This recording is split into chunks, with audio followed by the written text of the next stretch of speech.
Hey guys, tanghaling tawat ang pila natin. Ngayon, sasagutin natin ang tanong ng ating mahal na pasahero. Dito sa Cabanatuan, tayo ulit nakapila. Ang kanyang katanungan is paano ba pumunta ng MOA galing ng Cabiao. Cabiao. Paano na pumunta doon? Ang may sasuggest ko pa pag galing ka po ng Cabiao, huwag ka na pong pumunta ng Gapan para sumakay ng biyahing Cubao or Pasay. Diyan ka na lang po sa Cabiao. Maghintay na lang po kayo dyan nung biyahing monumento na RJ. Biyahing monumento na RJ o kaya biyahing Avenida.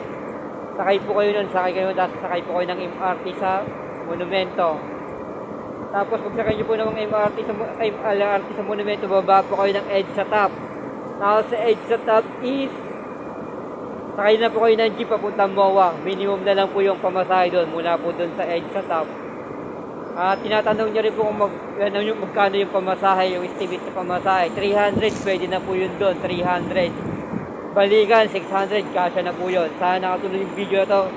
Ay, comment sa baba ang inyong katanungan para masagot po natin sa susunod nating video. Thank you, stay good man. Thank you.